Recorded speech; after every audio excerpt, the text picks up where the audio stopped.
Peter Kleppe joins us now. Peter, welcome to the programme.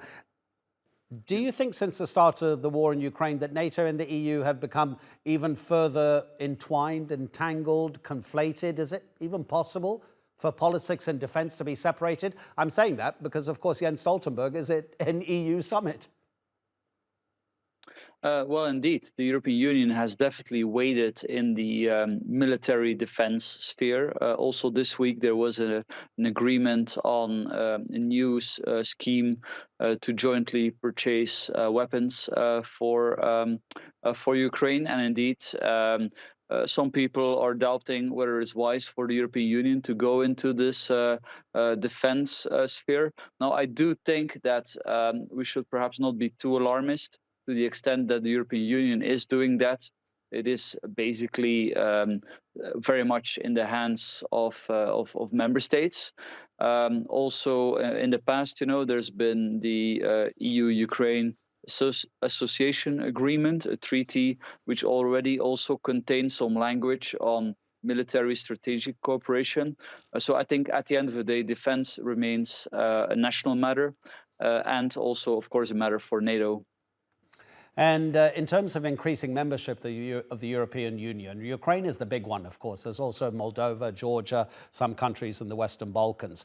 What did you make of the Danish government's analysis that, fine, while they're on board with these new countries becoming members of the EU, the European Union should not be ignoring the reforms that it requires for countries to join? And the interesting thing, one of the interesting things about Ukraine is the amount of corruption in the country, which is one of the reasons the EU has kept pushing Kiev away.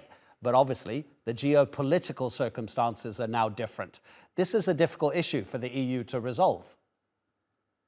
It is very difficult, and the same difficulties we can see when it comes to the Western Balkan countries. I mean, it's clearly a good idea to try to form, to give them some kind of a perspective.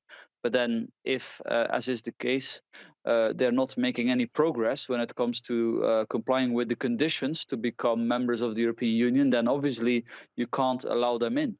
And if you look at international corruption rankings, Ukraine is also doing quite poorly. Of course, the war does not make it any easier for Zelensky to try to introduce improvements in that area. But I think at the end of the day, European politicians will not get away with allowing countries in when there's not at least some material improvement to complying with the conditions set by the European Union to become a member state.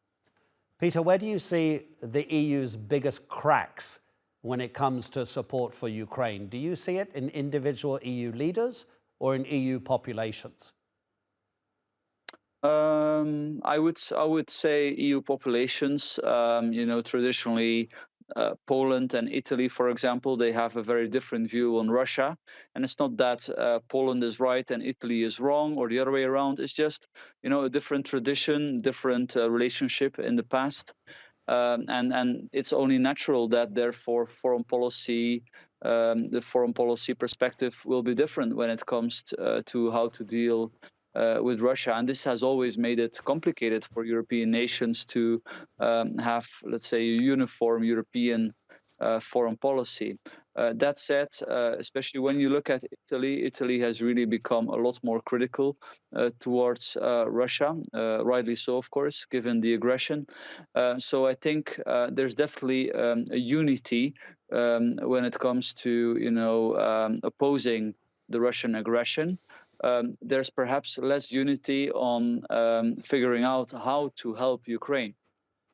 Should we do it by weapon supplies? Should we continue to increase these sanctions? There's a legitimate debate about that to be had. I would say that certainly the weapon supplies to Ukraine have been much more successful to help Ukraine than the sanctions. Also, if you look at the history of sanctions, those have never been very successful. So my bet is on more and more people starting to question this march of ever more stringent sanctions. Yeah, 9 rounds of sanctions don't seem to have worked too well so far. Peter Kleppe, thank you so much indeed.